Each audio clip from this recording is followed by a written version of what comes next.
रोजाना खबर रखे सब पे नजर। लाइक कीजिए, शेयर कीजिए और सब्सक्राइब कीजिए हमारे चैनल चुनाव को। के दौरान आज हम ऐसी शख्सियत को लेकर हम बात कर रहे हैं जो लगातार मेरठ की क्रांति भूमि में जीवट व्यक्तित्व के धनी माने जाते थे, जो लगातार सामाजिक सरोकार के पुराने पिताजी हमारे रिटायर होके आए 92-93 में। तो उन्होंने एक हिंदुत्व का सजग जगानी थी, तो उन्होंने क्या कि भाजपा ज्वाइन करी। उसके बाद उस समय माननीय श्री अमित अग्रवाल जी बहुत अच्छे विधायक हैं, एक प्लेयर हैं भाजपा के मेरठ के अंदर। उन्होंने एक रमेश चंद्र शर्मा जी थे, उनका भी नाम प्रपोज करा मंदिर शास्त्री नगर में। और उसके बाद वो जो है प्रक्रिया शुरू हुई, फॉर्म वॉर्म भरे गए सभी लोग। लेकिन अकस्मात क्या हुआ कि आगे पार्टी के जो चुनाव अधिकारी थे माननीय श्री चचा किशन गोपाल, 3 बजे तक जो है प्रक्रिया चलती रही, फॉर्म भरे गए। लेकिन उसमें 135 वोट हुए करते थे। कंकड़ खेड़े तक ये मंडल था। बूथ अध्यक्ष 135 थे। 135 थे। तो उसमें उस समय सदस्यता जो 25 हमारे फेवर में थे। 135 में 125 जी। वहाँ पे मतलब वहाँ पे सारे लोगों ने मौखिक तौर पर समर्थन दिया। मौखिक तौर पर नामांकन दाखिल करने के दौरान जी, शिशु मंदिर में जी। 135 में 125 में वो जो 125 आदमी जो हमारे फेवर में थे, उन्हें बुरा लगा। उन्होंने हंगामा कर दिया वहाँ शिशु मंदिर के अंदर। अच्छा। चुनाव अधिकारी को बंद कर दिया, जो श्री कृष्ण गोपाल जी को। नमस्कार, रोजाना खबर में आप सभी का हार्दिक स्वागत है। मैं हूं भास्कर विभूति।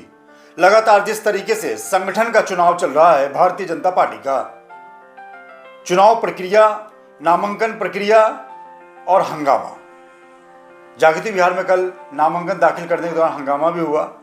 कई जगह सूत्रों से जो खबर मिल रही है कि उसमें कई लोग जब नामांकन दाखिल कर रहे हैं उनके हाथ विड्रॉल फॉर्म पे साइन भी कराए जा रहे हैं। सवाल यह है, कुछ लोग सवाल ये खड़े कर रहे हैं कि आखिर जब संबंधित व्यक्ति को ही अध्यक्ष बनाना है, पहले से ऊपर से डिसाइडेड है, तो फिर नामांकन दाखिल करने की प्रक्रिया क्यों की जाती है। लेकिन खैर, ये पार्टी का आंतरिक मामला है। लेकिन खबर तो है तो खबर तो बनती है।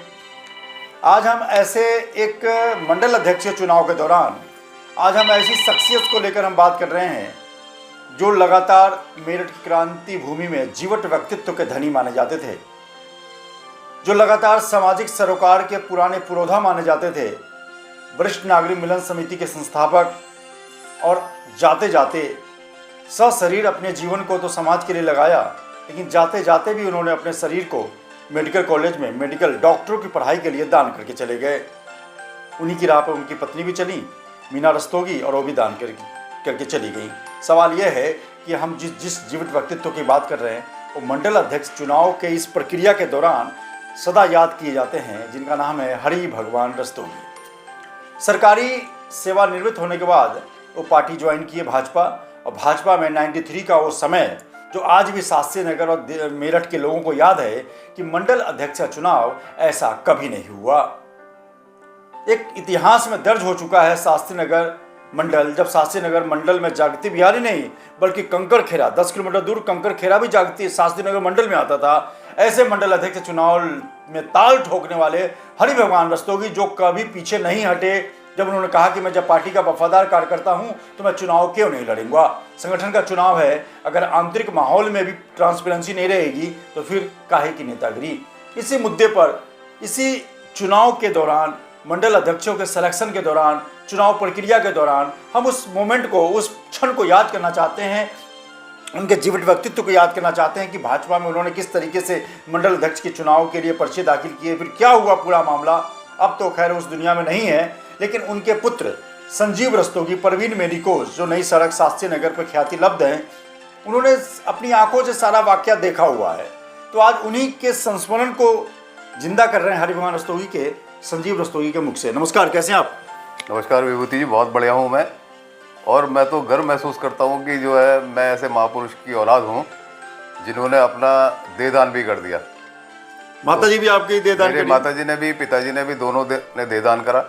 और जितने टाइम भी वो रहे उन्होंने कभी किसी के आगे झुकना नहीं सीखा, चाहे वो पार्टी स्तर पे रहे हों, चाहे वो ऑफिस स्तर पे रहे हों, चाहे वो सामाजिक और क्षेत्र में रहे हों। जिंदा थे तो जिंदा दिखते थे, जिंदा दिखते थे। और इससे बड़ा काम भी होता ना, जो उन्होंने देहदान करा है वो भी करके जाते। इतने जुझारू थे वो और इतने सजग थे वो।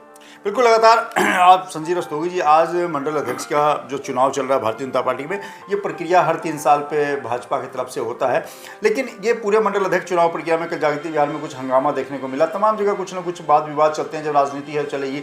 मैं उस क्षण को याद करना चाहते हैं कि भाजपा में ऐसे मोमेंट बहुत बिरले आते हैं। भाजपा में कोई इतना मजबूती से ताल नहीं ठोकता, क्योंकि भाजपा संगठन का जो आदेश होता है वो सब मानते हैं। उस सन 1993 का वाकया क्या था, वो तब किस पद पे थे और कैसे उन्होंने पर्चा दाखिल किया और क्या हुआ, आप मुझे दर्शकों को बताइए। देखिए, बचपन से ही जो है भाजपा का इंजेक्शन मेरे और मेरे परिवार में लगा हुआ था। तो भाजपा तो हमारी माता पिता के समान है। और जिस समय पिताजी हमारे रिटायर होकर आए 92-93 में, तो उन्होंने एक हिंदुत्व का सजग जगानी थी, तो उन्होंने क्या कि भाजपा ज्वाइन करी। भाजपा ज्वाइन करने सेवा का एक प्लेटफॉर्म उन्हें मिल गया, बहुत अच्छा मिल गया, जो हिंदू समाज के लिए बहुत अच्छा था। तो उन्होंने जो है प्रक्रिया मंडल अध्यक्ष से शुरू करी अपनी, और मंडल अध्यक्ष का उन्होंने नॉमिनेशन भरा 93 में। तो उस समय मुझे याद है कि बहुत अच्छा माहौल था भाजपा का, और बहुत अच्छा, मतलब मेरे परिवार से ही जो है मेरे फादर, मेरी मदर, मैं, मेरा छोटा भाई, वो सब लगे हुए थे भाजपा के लिए। तो उन्होंने मंडल अध्यक्ष के लिए नाम उनका चुना गया कि भाई जो है इनको चुनाव लड़वाते हैं। उसके बाद उस समय माननीय श्री अमित अग्रवाल जी बहुत अच्छे विधायक हैं, एक प्लेयर हैं भाजपा के मेरठ के अंदर। उन्होंने एक रमेश चंद्र शर्मा जी थे, उनका भी नाम प्रपोज करा, और उसके बाद उन्होंने श्री हरि भगवान रस्तोगी मेरे पिताजी को भी नॉमिनेशन कराया, दोनों का नॉमिनेशन हुआ। लेकिन उसके बाद वो सुबह 7 बजे से एक प्रक्रिया चलती रही सरस्वती शिशु मंदिर शास्त्री नगर में, और उसके बाद वो जो है प्रक्रिया शुरू हुई, फॉर्म भरे गए सभी लोग। लेकिन अकस्मात क्या हुआ कि आगे पार्टी के जो चुनाव अधिकारी थे माननीय श्री चचा किशन गोपाल जी, उन्होंने कहा कि कोई भी जो भी फॉर्म आया, तो किशन गोपाल जी चुनाव अधिकारी थे, चुनाव अधिकारी श्री किशन गोपाल जी थे, और शायद वो इस समय हमारे बीच में नहीं है। जी जी। लेकिन क्या है कि उन्होंने 3 बजे तक जो है प्रक्रिया चलती रही, फॉर्म भरे गए, लेकिन उसमें 135 वोट हुए करते थे। कंकड़ खेड़े तक ये मंडल था। बूथ अध्यक्ष 135 थे। 135 थे। तो उसमें उस समय सदस्यता, जो सक्रिय सदस्य थे, उनके वोट पड़ते थे। अच्छा। हाँ, तो उस समय 135 वोट में से 125 हमारे फेवर में थे। 135 में 125? जी। वहाँ पे मतलब वहाँ पे सारे लोगों ने मौखिक तौर पर समर्थन दिया, मौखिक तौर पर नामांकन दाखिल करने के दौरान जी, शिशु मंदिर में। जी। 135 में 125 में से 125 हमारे फेवर में थे। उसके बाद जो चुनाव कमेटी थी, उन्होंने ये लगा कि भाई ये तो नए आदमी को जो है चांस मिल रहा है और सारे हमारे खिलाफ जा रहा है, तो उन्होंने जो है उसको प्रक्रिया को ख़त्म करके कि कोई भी कैंडिडेट जो है डिजर्व नहीं करता, इसलिए ये चुनाव कैंसिल करा जा रहा है। क्यों डिजर्व क्यों नहीं करता था? क्योंकि उसमें बनाना वो श्री रामचंद्र शर्मा जी को चाहते थे। वही मैं कह रहा हूँ कि पर्चा अभी भी जो दाखिल करवाए जा रहे हैं, उसमें कई लोगों के आरोप है कि विड्रॉल फॉर्म पे साइन हाथ के हाथ करा लिए जाते हैं और एक व्यक्ति को अगर संगठन चुनाव अगर डिक्लेयर करे, मंडल अध्यक्ष डिक्लेयर करे, तो उसमें बाकी लोगों के विड्रॉल फॉर्म दिखा दिए जाएंगे कि देखिए सबने विड्रॉल फॉर्म विड्रॉ कर लिए हैं। नहीं, उसमें ऐसा है विभूति जी कि अगर भाजपा में देखिए एक परिवार है हमारा, उसमें हम किसी को भी बना सकते हैं और कोई अच्छा आदमी जो भी लाएंगे, अच्छा आदमी लेके आएंगे जो पार्टी के लिए समर्पित हो, ठीक है ना। तो मेरे फादर भी, जैसा मैं समझता था, आपने भी सब उनकी कार्यशैली देखी है, सभी लोगों ने देखी है उनकी कार्यशैली। उन्होंने हमेशा समर्पण की भावना से काम करा, चाहे वो भाजपा का प्लेटफॉर्म हो, चाहे वो वरिष्ठ नागरिक मिलन समिति का प्लेटफॉर्म हो, और चाहे विश्व हिंदू परिषद का हो। और वरिष्ठ नागरिक मिलन समिति में होते हुए भी उन्होंने वरिष्ठ नागरिक भाजपा प्रकोष्ठ के महानगर अध्यक्ष भी रहे वो, तो इसलिए वो तो निस्वार्थ काम करते थे। आपने देखा ही है उनके कार्य करने की शैली कैसी थी। तो सबको, कार्यकर्ताओं को, जो 125 आदमी जो हमारे फेवर में थे, उन्हें बुरा लगा, उन्होंने हंगामा कर दिया वहाँ शिशु मंदिर के अंदर। अच्छा। चुनाव अधिकारी को बंद कर दिया, जो श्री कृष्ण गोपाल जी को। अच्छा। तो क्योंकि विरोध प्रकट कर रहे थे, क्योंकि जब हमारे फेवर में सब कुछ था तो आप हमें डिक्लेयर करो हमारे। उसके बाद सारी प्रक्रिया होती रही। फिर कार्यकर्ताओं से मोहनलाल कपूर जी भी थे, आदरणीय श्री लक्ष्मीकांत वाजपेयी जी भी थे, और सारे वरिष्ठ कार्यकर्ता, वरिष्ठ नेता था हमारे वहाँ मौजूद थे। क्योंकि शास्त्रीनगर मंडल एक ऐसा मंडल है कि जिसपे पूरे प्रदेश की निगाह रहती है। उसमें हमारे उस समय संजय अग्रवाल जी थे, जो वार्ड अध्यक्ष थे, जो पूरे यूपी में फेमस थे इसी बात के लिए कि भाई इनका तो पुतला तैयार रहता है, जिसका भी पुतला फूकना हो एक दिन पहले ही तैयार हो जाता है वो। ओके। तो वो सब चीज़ें अलग थी, लेकिन हमारी जो कार्यशैली थी बहुत अच्छी थी, सब लोग पर्सनली जानते थे। इसी वजह से 135 में से 125 वोट हमारे फेवर में थे। फिर क्या हुआ पूरा, फिर उसके बाद क्या हुआ? उसके बाद 3 बजे तक ये प्रक्रिया चलती रही। उसके बाद चुनाव कैंसिल कर दिए गए। चुनाव अधिकारी ने डिक्लेयर करा, कार्यकर्ताओं ने ताला लगा दिया। चाचा किशन गोपाल चुनाव अधिकारी जी को बंद कर कमरे में बंद कर दिया। कमरे में बंद कर दिया। शिशु मंदिर का वाकया है ये। अच्छा। उसके बाद माननीय श्री अमित अग्रवाल जी आए, उन्होंने रिक्वेस्ट भी करी कार्यकर्ताओं से, लेकिन कार्यकर्ता कोई मानने को तैयार नहीं था, क्योंकि हमारे पास 125 वोट थे। लेकिन एक परिवार के रूप में ही सब बात होती थी आपस में, ये नहीं कि भाई कोई झगड़ा था, किसी से देश भावना की रखते थे। तो उसमें उन्होंने चुनाव कैंसिल कर दिया। कार्यकर्ताओं में रोष बढ़ गया, कार्यकर्ताओं ने पुतले भी फूके, नाराजगी भी जाहिर करी, कुछ ने पार्टी भी चेंज कर ली उस समय रोष होते हुए भी। उसके बाद फिर वापस ही इसमें आ गए।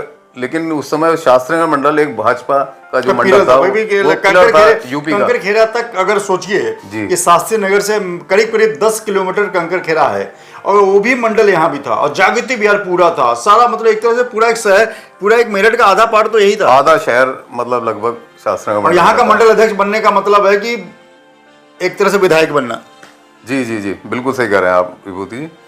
क्योंकि उसके बाद फिर क्या हुआ कि वो सब कार्यकर्ताओं को समझाया, वो प्रक्रिया खत्म हो गई, फिर सब शांत बैठ गया। अब सबको उत्सुकता ये रहती थी कि भाई किसको बनाया जाएंगे, किसको डिक्लेयर करेंगे। लेकिन 6 महीने के बाद अमित अग्रवाल जी ने, मैं उनका धन्यवाद आज भी देना चाहता हूँ आपके माध्यम से, कि उन्होंने 6 महीने बाद पेपर में डिक्लेयर करा। सुबह मैंने जब पेपर पढ़ा तो मेरी आंखें खुल गई, मैंने कहा ये क्या हुआ अचानक। तो उसके बाद हमें पता लगा कि हम मंडल अध्यक्ष बन गए हैं। अच्छा, हरिभगवान जी मंडल अध्यक्ष बन गए जी। उससे महानगर अध्यक्ष कौन थे, याद है कुछ? श्री राजेंद्र अग्रवाल जी। अच्छा, राजेंद्र अग्रवाल जी महानगर अध्यक्ष थे। ओके ओके, ये 93 की बात है। ओके ओके, मैं समझ गया। तो जब वो डी ब्लॉक में रहा करते थे, बहुत अच्छी बात है। तो क्या उसके बाद फिर कितने साल तक रहे? उसके बाद लगातार 3 साल रहे वो। अच्छा, वही 6 महीने बाद तो डिक्लेयर हुआ। 3 साल रहे। उसके बाद फिर दोबारा उन्होंने जो है चुनाव लड़ा, और फिर आप देखिए कि हम जीते। अच्छा, मतलब उस डिक्लेयर 6 महीने लेट होने के बाद भी दोबारा 6 साल रहे मंडल अध्यक्ष? 6 साल कंटिन्यूसली तो रहे वो। उसके बाद जब दोबारा लड़े तो चुनाव इसके द्वारा या मनोनयन के द्वारा? दोबारा मैं आपको बताता हूँ, फिर डिटेल में बताता हूँ कि दोबारा चुनाव हुआ। बड़ी हंसी भी आती है और बढ़िया भी लगता है, और अभी भी मजा आता है। लेकिन वो सब चीजें अब दिखाई नहीं देती तो अच्छा नहीं लगता वो। जिस तरह से चुनाव में कल गया था, कल प्रक्रिया हुई थी उसकी, लेकिन उसमें कुछ ज्यादा इंटरेस्ट नहीं आया, ना मजा आया कि भाई उस तरह से प्रक्रिया होनी चाहिए जैसे लाइन लगती थी। और आप यकीन करिए कि उस समय दोबारा लड़े चुनाव, और दोबारा फिर 135 में से 120, तब भी चुनाव लड़े, तब भी चुनाव हुआ, लाइन लग के वोटिंग हुई। और पुराने वोटर भी मुझे 10-5 याद हैं जो आज भी, जो जैसे। अच्छा, उस घटना के बाद भी सीखे नहीं, दोबारा फिर चुनाव लड़े? उस घटना के बाद मतलब मनोनयन नहीं हुआ? मनोनीत नहीं करा। बताइए, 2 बार हरि भगवान रस्तोगी की जीवट व्यक्तित्व देखिए। उस समय 2 बार चुनाव लड़े, अब मंडल अध्यक्ष बने, क्योंकि बनना था। अगर आपके अंदर मादा है, अगर आप जानते हैं कि हमारे अंदर भाजपा के कार्यकर्ताओं का सपोर्ट है, तो आप संगठन का चुनाव लड़िए ना, जीतिए ना। असल में उनकी कार्यशैली इस तरह की थी कि उन पर कोई उंगली नहीं उठा सकता था। एक पैसा के किसी का लालच नहीं था, अपने स्वार्थ नहीं था कोई किसी तरह का। उन्हें बस देश सेवा का एक माध्यम था भाजपा, तो उसमें लगे रहते थे। तो फिर वो चुनाव वही शिशु मंदिर में हुआ? चुनाव नहीं, शिशु मंदिर में नहीं हुआ, आर्य समाज मंदिर में हुआ था। डी ब्लॉक में। अच्छा, फिर और उसके बाद आप यकीन कितने वोट जीते हो? वो फिर करीब में ध्यान है कि 69 वोटों से जीते थे उस बार भी। बताइए, फिर भी चुनाव से जीते? दोबारा चुनाव से जीते, और उसी तरह की प्रक्रिया हुई, और दोबारा नॉमिनेशन भरा गया, दोबारा सब कुछ हुआ, और दोबारा लाइन लग के वोटिंग हुई, और बड़ा हंसी खुशी का माहौल था। पूरे दिन प्रक्रिया चली, खाना पीना नाश्ता सब वहीं हुआ करता था। लेकिन जब से मैं मेरठ में हूँ, 7-8 साल से एक्टिव हूँ, तो यहाँ पे मंडल अध्यक्ष चुनाव करीब 2 या 3 बार हुए होंगे। यहाँ मैंने कभी भी किसी भी मंडल अध्यक्ष के चुनाव में चुनाव वोटिंग का प्रोसेस नहीं देखा जी। और कल जैसा हमें सूत्रों ने बताया कि नॉमिनेशन दाखिल करने के साथ साथ विड्रॉल फॉर्म पर भी साइन करा लिए गए, ताकि जब ये पर्चे जाएं और ऊपर जिसको डिसाइड करना था, जिसको डिसाइड होना है, वो उसके घोषणा होने से पहले सबको दिखा दिए जाए कि बाकी के विड्रॉल हमारे पास आ गए हैं।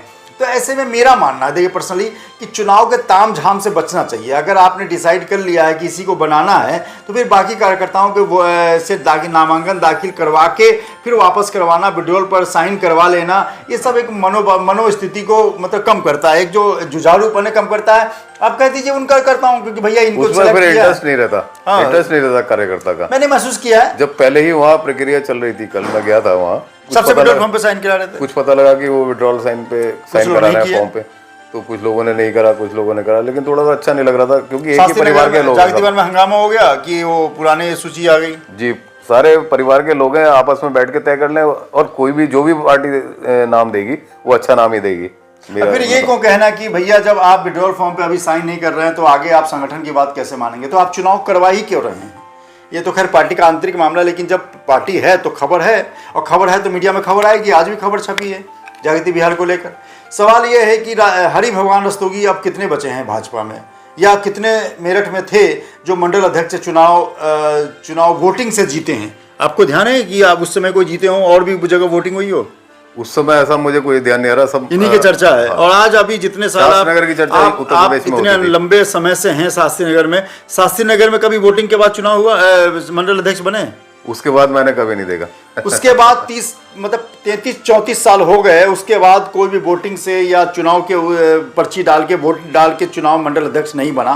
तो सवाल ये है कि ये पूरे तामझाम कार्यकर्ताओं को बुलाना, उनकी इच्छाओं को दबाना, फिर उनसे विड्रॉल फॉर्म पे साइन करा लेना, ये तमाम चीज़ों को मैं तो कम से कम अच्छा नहीं मानता हूँ। विभूति रस्तोगी, रोजाना खबर, मेरठ। रोजाना खबर रखे सब पे नजर। लाइक कीजिए, शेयर कीजिए और सब्सक्राइब कीजिए हमारे चैनल को।